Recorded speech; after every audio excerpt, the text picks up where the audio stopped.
Present situation को देखते हुए थ्रेट मानते हैं आप पाकिस्तान को? क्योंकि इसको लेकर के कई बातें चल रही हैं कि पाकिस्तान तो अब स्ट्रेटेजिक थ्रेट है ही नहीं, ऐसा भी कहा जा रहा है।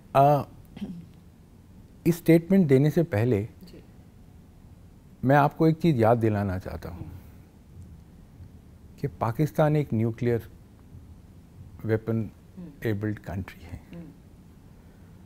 सो स्ट्रेटेजिक थ्रेट की अगर मैं बात करूं तो अगर पाकिस्तान ज़रूरत पड़े तो न्यूक्लियर एसेट्स का इस्तेमाल या तो वो अपनी ज़मीन पे अगर हम अंदर जाएं या वो हमारे ऊपर भी कर सकता है, लेकिन उसके काउंटर्स हैं। उसमें ये नहीं है कि उसके काउंटर्स नहीं है, उसके काउंटर्स हैं।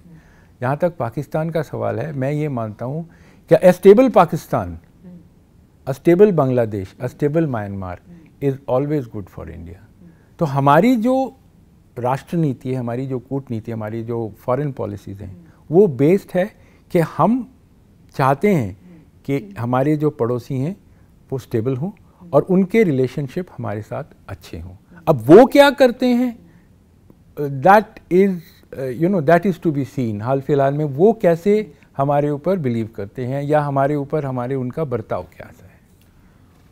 न्यूक्लियर पावर है पाकिस्तान के पास, न्यूक्लियर बॉम्ब्स हैं, मगर इसका तो ब्रिगेडियर गांगुली बहुत सारे मीम्स भी आजकल सोशल मीडिया में पुराने भी देखने को मिलते हैं कि छोटी छोटी बातों पे दे स्टार्ट थ्रेटिंग, या not exactly the administration but वहाँ के लोगों को इस चीज़ पे बहुत फ़क्र है कि हमारे पास न्यूक्लियर बॉम्ब्स हैं तो फिर हमसे घबरा कर। इनफैक्ट हमारे भी देश में ये चीज़ बोला गया है कि पाकिस्तान से थोड़ा, ये भी स्टेटमेंट्स आई हैं कि थोड़ा आप संभल करके रहिए उनके पास, क्योंकि पीओके को लेकर के जब बात चल रही थी तो ये भी बात बोली गई कि वो एक न्यूक्लियर कंट्री है, तो थोड़ा सा आप उनसे एक उचित दूरी बनाए रखें या रेस्ट्रेन फॉलो करें उनके साथ डील करने में। तो ये जो न्यूक्लियर की बार बार बात हो रही है, मतलब मैं ये कहना चाहती हूँ कि as a country, as a देश, हमको ये पता है कि उनके पास ये पावर है, लेकिन ऐसे में रेस्ट्रेन के साथ साथ क्या कुछ करने की ज़रूरत है, क्योंकि टाइम एंड अगेन जो हमारा बॉर्डर है वो हमें परेशान करता रहता है। देखिए, अगेन मैं खुद जो चीज़ मानता हूँ वो मैं आपको बताऊँगा, और जो मैं आपको बताऊँगा वो चीज़ होती आ रही है। हमको इसके जितने लॉन्च पैड्स हैं all along the LCA, all along the IB, हमने इनके लॉन्च पैड्स को डिस्ट्रॉय करना बहुत ज़रूरी है।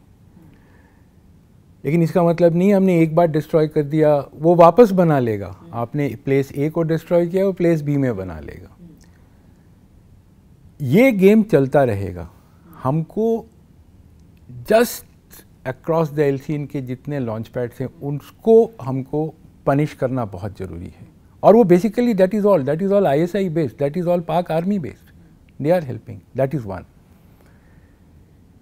जहाँ तक रेस्ट्रेन करने का सवाल है, हमको उनसे डरने की ज़रूरत नहीं है। हमको बिल्कुल डरने की ज़रूरत नहीं। If they are nuclear powered, we are also nuclear powered. So parity in terms of nuclear asset वो नहीं है। We are far ahead of them.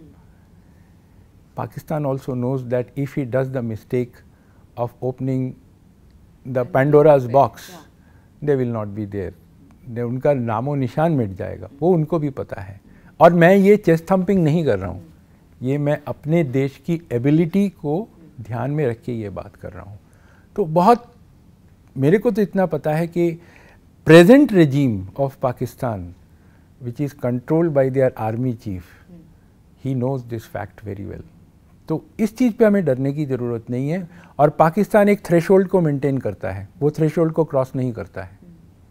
एक थ्रेशोल्ड के नीचे इस कन्फ्लिक्ट को एक थ्रेशोल्ड तक रखता है।